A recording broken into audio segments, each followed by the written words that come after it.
যদি কেউ ইনকাম শুরু করেছে, ফার্স্ট তার কতগুলো জিনিস করা দরকার।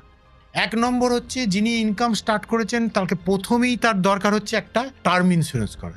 Term insurance is a pure insurance, যেটা লাইফ কভারেজ দেবে। ওই জেট কভারেজটা নিচ্ছি, ধরুন আমি 1 কোটি টাকার কভারেজ নিয়েছি, তাহলে কাল যদি আমার ডেথ হয়ে যায় আমি 1 কোটি টাকা ওই ফ্যামিলিতে যাবে। সেকেন্ড নাম্বার হচ্ছে হেলথ ইন্স্যুরেন্স।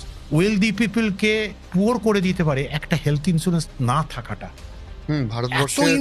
ভারতবর্ষের বেশিরভাগ ক্ষেত্রে মধ্যবিত্ত দরিদ্র হয়েছে চিকিৎসা খরচা, হসপিটাল খরচাতে। একদম ঠিক তাই। তারপরে দরকার, একজন ইনকাম শুরু করছে যখন, তার একটা পার্সোনাল অ্যাক্সিডেন্ট পলিসি, খুব কম প্রিমিয়াম, প্রত্যেকে করতে পারেন। যে আমি রাস্তাঘাটে ঘুরছি, যেখানে খুশি যেতে হচ্ছে, আমাকে বাইক চালাতে হচ্ছে, গাড়ি চালাতে, আমি ওগুলো চালাচ্ছিও না, আমার রাস্তায় তো যেতে হচ্ছে, রাস্তায় তো যে কোনো অ্যাক্সিডেন্ট হতে পারে। তো ধরুন আমার একটা অঙ্গ বাদ গেছে, তার জন্য আলাদা কভারেজ আছে, সেটা পাওয়া যাবে। এবার আমাকে যদি 10 দিন 1 মাস বাড়িতে রেস্ট নিতে হয়, ওখান থেকে আমি চিকিৎসা করে এসেছি, এবার আমার তো স্যালারি দেবে না, উইদাউট পে হয়ে গেছি, আমি ওখান থেকে টাকা পাবো।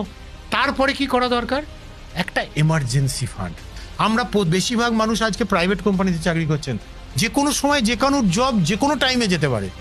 সেই পিরিয়ডটায় তার ইএমআই থাকলে সেটা চলবে কি করে? তার বাচ্চার স্কুলের মাইনেটা চলবে কি করে? সংসারটা চলবে কি করে? ফ্যামিলি ক্রাইসিস হতে দেখেছি আমি এইগুলো থেকে। যদি কেউ ইনকাম শুরু করেছে, ফার্স্ট তার কতগুলো